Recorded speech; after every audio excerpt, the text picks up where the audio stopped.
Et c'est le moment d'accueillir en studio l'invité du jour. Cet invité, c'est Arthur Hubert. Bienvenue. Merci. Alors, vous êtes ingénieur et navigateur. Vous avez 30 ans. Vous vivez à Saint-Malo depuis 2015. Première question, Arthur Hubert. Comment est-ce qu'elle est née, votre passion pour la voile à la base? Alors, depuis tout petit, en fait, donc j'habite à Saint-Malo, mais je suis originaire du Golfe du Morbihan. Et du coup, forcément, avec le milieu, donne envie d'aller naviguer sur l'eau. Et mes parents m'ont inscrit au club de voile. Et ça, j'ai pas mal accroché. Et depuis, j'ai vraiment beaucoup fait de bateau. À quel âge vous avez commencé à aller sur les J'ai bateaux en commencé fait? à 6 ans à l'école de voile. Et après, je crois que j'ai jamais arrêté, en fait. Qu'est-ce qui vous passionne en fait fondamentalement dans le bateau? C'est quoi? C'est le fait d'être Alors, il y a libre, de pouvoir Ouais, il y a de ça, il y a avoir un du peu de tout. challenge ça. C'est quand j'étais petit, c'était pas trop ça, c'était plutôt c'était un sport qui était cool parce que c'était la nature. Ça se permettait de se défouler, puis c'était assez fun de faire du bateau, de naviguer. Ça changeait un peu des autres sports des copains à l'école. Et au fur et à mesure, en fait, avec les compétitions et tout, il y a tout le côté compétition, d'avoir des résultats, de viser des championnats nationaux puis internationaux et des trucs comme ça. Donc on se prend au jeu. Et ensuite, c'est vrai que c'est l'aventure au large. C'est quand tu découvres les navigations où tu pars genre, d'une nuit, puis 2 nuits, puis un peu plus. Tu vois plus la côte, tu viens en équipage. Donc c'est pas mal. Tu apprends énormément sur la gestion d'un groupe, sur l'ambiance à bord, sur tout ça et sur effectivement la liberté. Et tout ça qui m'a donné envie de continuer en fait, surtout dans la course au large. Ça aide dans les études, parce que je l'ai indiqué en début d'entretien, vous êtes ingénieur en fait, hein? Ouais, alors ça aide un petit peu, ouais, forcément, parce que ça permet de comprendre pas mal de trucs sur les bateaux. Les bateaux, ils sont devenus très techniques. Il y a tout l'électronique, il y a l'hydraulique, la mécanique, tout ça. Et maintenant, on rajoute en plus des capteurs d'effort relativement partout. Donc d'avoir fait, moi j'ai fait les arts et métiers, ça permet d'avoir un point de vue un peu global sur le bateau et même si je sais pas tout résoudre, de comprendre peut-être un peu toutes les contraintes associées au bateau. Alors justement, on va parler des différentes courses Arthur Hubert auxquelles vous avez participé. Donc il y a eu une participation à la Transat Jacques Vabre en 2015 avec Valentin Le Marchand. C'est ça, donc c'est le début de l'histoire du projet Espoir de l'écurie Birissing, donc de Loubertin et Serval-Escoffier. Et en fait, c'est un réseau d'entreprises de Saint-Malo qui sélectionne un jeune tous les ans. Il existe encore, ça a été créé en 2013 justement. Et, euh, et j'ai fait des sélections en 2015. C'est quoi, c'est une fierté quand on est retenu Ouais, carrément, c'est chouette. C'est une sélection qui permet d'entrer dans le milieu de la course au large. Et en fait, c'est assez difficile de rentrer dans ce milieu de la course au large parce qu'il faut commencer par trouver des sponsors, donc de l'argent pour pouvoir louer un bateau ou éventuellement acheter avec un investisseur et ensuite pouvoir s'inscrire sur des courses. Donc ce projet Espoir, il permet de sauter toutes ces étapes-là et en fait on te donne un bateau, des sponsors et un projet encadré et on te permet de faire de la course au large. Donc c'est une expérience incroyable. Et effectivement, c'est en 2015, ça commence avec la Transat Jacques Vabre avec Valentin. Et c'était une super expérience que Valentin, c'était un pote d'enfance. Et il avait fait le Rhum en 2014. Et on se connaissait bien. Et c'était une super aventure de traverser l'Atlantique ensemble. C'était ma première fois en plus. Une histoire humaine aussi, hein, Ouais, c'était avec tout ça. vraiment une super aventure. Il y a eu aussi la Transat Québec-Saint-Malo en 2016 avec Brieux, Maisonneuve et Éric Varin. C'est ça. Bon souvenir là aussi? C'est ça. Alors, c'est le parcours est exceptionnel de cette Québec-Saint-Malo parce que du coup, l'année 2016, c'est Québec-Saint-Malo et la remontée du Saint-Laurent. Déjà, Ouais. j'ai convoyé le bateau pour y aller. Donc, j'ai pris le bateau aux Açores et je l'ai emmené à Québec. Donc, ça, c'est incroyable parce qu'on arrive. C'est une partie de l'Atlantique que je connaissais pas du tout, à la côte américaine. Et on arrive sur le plateau du Labrador, on rentre dans le golfe et ensuite dans l'estuaire du Saint-Laurent. Et c'est vraiment incroyable parce que c'est les rencontres avec les baleines, avec tous les animaux marins qui sont là-bas. Il y a pas mal de belugas, c'était la première fois que je voyais un beluga, c'était impressionnant. Et en plus, on s'est arrêté d'abord à Gaspé avant d'aller à Québec. Et là, c'était la première fois que j'allais au Québec et c'était vraiment une rencontre avec des gens exceptionnels. Ça reste un super souvenir de séjour à Gaspé avant d'aller là-bas jusqu'à Québec. Vous avez senti le lien Et, avec Saint-Malo justement, et historique? ouais, quand ils nous voient, quand on arrive de Saint-Malo, ils nous adorent les Canadiens et en plus ils sont hyper gentils. Surtout, je connais pas trop tout le Canada, mais les Québécois étaient vraiment hyper accueillants, hyper gentils. On se souvient de Jacques Et Cartier on là-bas? était... Ouais. Ouais, ils ont le lien quand même avec tout ça, avec Saint-Malo. Mais ils sont hyper accueillants et vraiment on a été très très agréablement surpris. Et la course exceptionnelle, du coup, la remontée du Saint-Laurent, la descente et une traversée de l'Atlantique hyper rapide en 7-8 jours. Et arrivé à Saint-Malo, donc on arrive chez soi. On part de Québec, il fait pas trop froid, mais on arrive on contourne la zone des glaces du pôle Nord. Donc là, on croise des growlers, il fait hyper froid et des plateformes pétrolières, c'est incroyable. Et on arrive à Saint-Malo en plein été où il y a tout le monde qui est à la pêche dehors au maquis avant de devoir arriver. Donc c'était vraiment une super super course. Arthur Hubert, si je vous parle de la Rorque Caribbean Est-ce que je Oui. prononce bien? C'est ça, oui, c'est ça exactement. Bah, Parce c'est que là, une il y a course plusieurs qu'on aime bien participations. faire. Là, hein. C'est Ouais. ça, c'est une course qu'on aime bien faire parce que elle est aux Antilles et du coup en fait les bateaux, nous souvent avec le projet Sport, ils font soit la Transat Jacques Vabre, soit la Route du Rhum et après ils sont aux Antilles et on aime bien les laisser un peu aux Antilles pour profiter de la saison d'hiver qui est pareil, qui est magique là-bas. Et du coup la Caribbean 600 effectivement c'est une course qui est incroyable, c'est un sprint de 3-4 jours à travers les Antilles. Donc on fait le tour de Antigua, Saint-Barth, la Barbade, la Guadeloupe et on remonte jusqu'à je sais plus le nom, Anguilla. Et du coup c'est incroyable, moi c'était mes premières fois que j'allais aux Antilles et du coup j'ai découvert toutes ces îles et puis les conditions sont parfaites, il y a tout le temps du vent, il fait très chaud, ça va vite et puis c'est la Caraïbe donc c'est vraiment exceptionnel. On apprend toujours à chaque course. Ouais, carrément, surtout sur ces formats-là où c'est des formats qui sont différents des courses au large parce que c'est vraiment plus intense. Ça se rapproche d'une étape de la Solitaire de Figaro par exemple. C'est une étape de 3 jours où il y a très peu de sommeil et très peu de relâchement parce qu'on est toujours collé avec d'autres bateaux. Alors que sur une course au large comme la Route du Rhum ou la Jacques Vabre, très vite, au bout de 2-3 jours, on voit plus d'autres bateaux à l'horizon. On les voit à la carte, mais on les voit plus. Et là, à chaque instant, tu les vois et tu es bloqué dans des dévents, tu reprends des phénomènes météo. Donc il y a tous les ans, c'est à peu près différent parce qu'en fonction de la force du vent, les dévents se déplacent et c'est vraiment cool. Et là, il y a du match, c'est-à-dire qu'en fait, il faut éviter les collisions aussi avec Ouais, les c'est ça. concurrents. Ouais. C'est vraiment bien, c'est que il y a plusieurs départs pour séparer un peu les flottes, mais on se croise tous et surtout la dernière fois qu'on l'a fait, où on la remporte avec Clément et Thibaut Hector, c'est incroyable parce qu'on est bord à bord avec Morgane Poupon quasiment tout le long, parce qu'à chaque fois qu'il y en a un qui arrive dans le dévent, l'autre vient par derrière. Avec une Et ils femme, se donc. retrouvent collés. Ouais.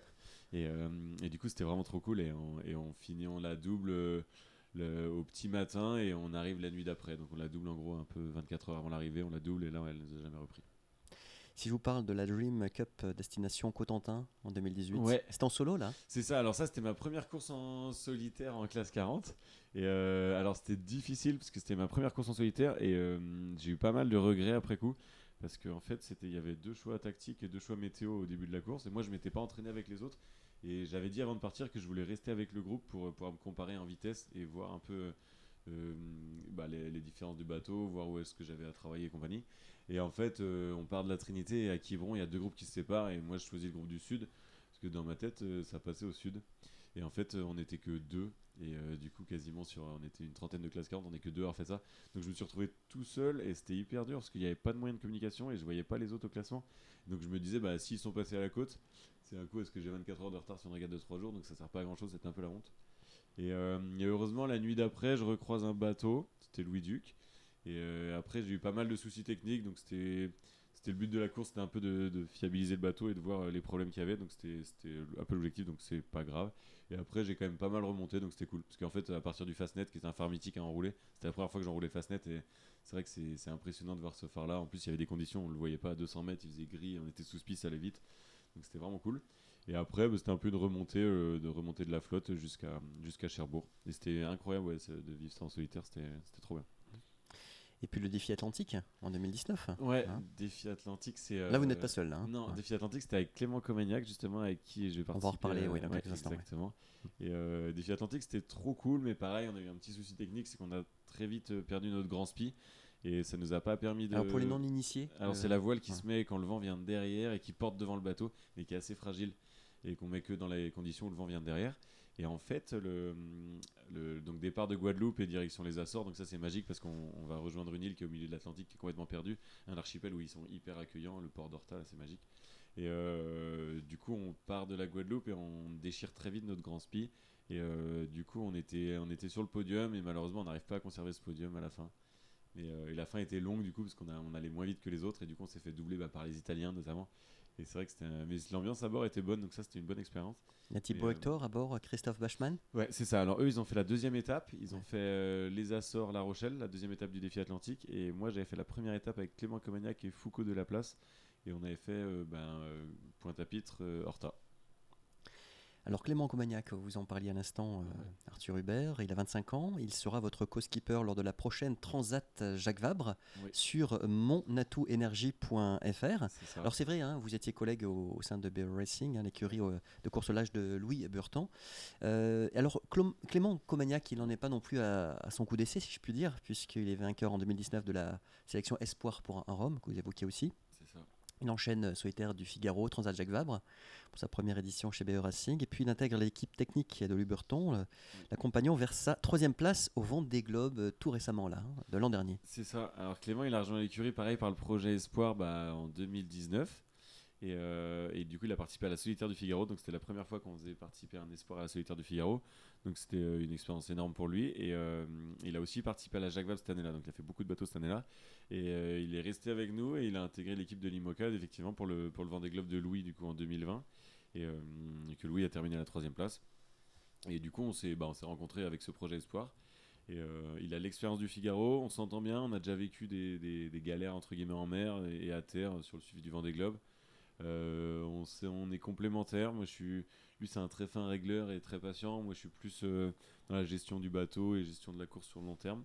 On s'entend bien. On sait que on s'entend bien. Les tempéraments sont compatibles. Ouais, exactement. Et puis il a l'expérience du Figaro 3, donc j'espère qu'il va pouvoir me transmettre ça.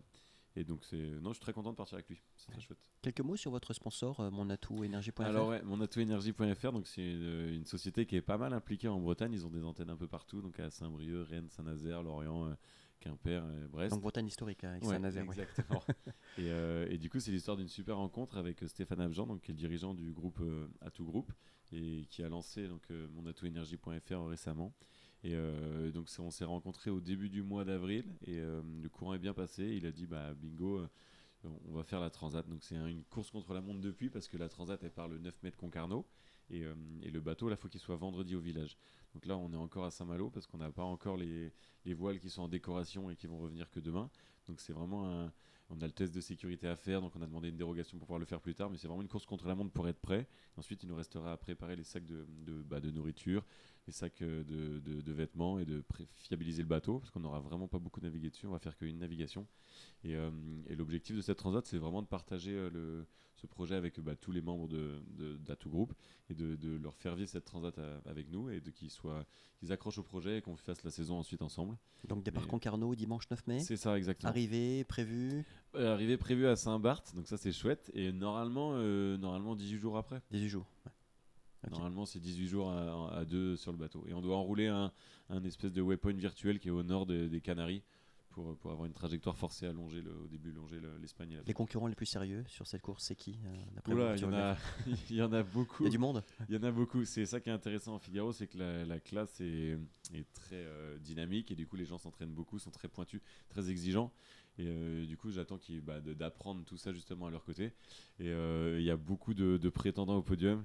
Et je veux pas trop en citer parce que je veux pas en vexer d'autres. Mais nous, on se met pas de pression d'objectif. Le plus longtemps on reste à côté d'eux, le plus on peut apprendre, donc c'est génial. Et l'objectif, c'est vraiment nous de prendre du plaisir sur cette transat et de commencer une belle aventure. Il y a une préparation humaine au niveau du sommeil, au niveau de l'alimentation sportive Alors, au niveau de la prépa physique, on en fait pas mal avec Clément depuis le début de l'année parce qu'après, on va enchaîner sur le Tour d'Europe en IMOCA avec lui. C'est quoi, des abdos, des pompes, de la course c'est ça. On travaille avec Solène Chauvet, donc, qui est une coach sportive et qui fait 2 séances par semaine. Et en plus, on fait du complément de chacun de notre côté, avec des footings notamment et de l'endurance. Et préparation mentale, on n'en fait pas, ni lui ni moi, mais on a pas mal ça va être ma 9e transat, donc on a pas mal d'expérience là-dessus. Oui, la bouteille, ouais. Ça, je redoute pas du tout. Au niveau sommeil, ça se passe comment ? Et au niveau sommeil, pareil, en fait, je pense que ça va se gérer comme une solitaire ou comme la route du Rhum, un truc comme ça, sauf qu'on est 2, donc c'est mieux, mais c'est parce qu'on ne doit pas dormir pareil, j'imagine, dans une solitaire par rapport à une course en duo, non ? Par rapport à la route du Rhum, au début, je pense que si, les 3-4 premiers jours, c'est des petites siestes d'1 quart d'heure. Ouais. Et après, c'est vrai qu'on allonge quand on est dans les alizés. Mais au début, c'est vraiment se mettre dans ce rythme intense. Donc là, l'objectif, ça va être d'être dans ce rythme, peut-être jusqu'à La Palma. Et ensuite quand on traverse l'Atlantique, ça sera dans les alizés, donc on pourra faire des plus grandes siestes. Toujours vigilant. Exactement, ouais. Faut surtout être endurant parce que le bateau est très physique et très humide. Donc faut pas se cramer la première semaine et être fatigué après. Quelle est sa taille au bateau ? Il fait une dizaine de mètres, il fait 9,75 m. Et puis Arthur Hubert, après il y aura le Tour de Bretagne à la voile. C'est ça, le Tour de Bretagne, donc on enchaîne les bateaux, on arrive à Saint-Barth à la fin du mois de juin. Ensuite ils sont directement grutés sur un cargo qui revient à Saint-Malo. Et début du Tour de Bretagne à Saint-Malo au début juillet. La solo Guy Cotten ? C'est ça, ensuite ça enchaîne sur la solo Guy Cotten à Concarneau, donc c'est comme une étape de la solitaire, c'est une petite épreuve de 3 jours qui part de Concarneau qui revient à Concarneau. La solitaire du Figaro ? Et ensuite c'est l'épreuve phare, c'est la solitaire du Figaro, donc départ le le 22 août de Saint-Nazaire. Et première étape qui fait Saint-Nazaire, qui va enrouler la Corogne et qui revient à Lorient. Et ensuite, ça enchaîne. Et c'est vraiment 4 étapes. C'est un départ tous les dimanches. Et c'est l'épreuve reine. Donc c'est là où il faudra voir si je suis dans le match. Donc on se repose le samedi pour être au taquet le dimanche. Exactement, c'est exactement ça. Merci beaucoup Arthur Hubert d'être venu dans le 11-12. Je rappelle que vous êtes ingénieur, navigateur. Vous vivez à Saint-Malo. Et on vous souhaite bon vent. Donc pour toutes ces étapes, on rappelle effectivement le départ à Concarneau-Saint-Barth dimanche 9 mai. Plein de bonnes choses à vous et à votre co-skipper Clément Comagnac. Au revoir Arthur Hubert. Bonne journée, au revoir. Merci.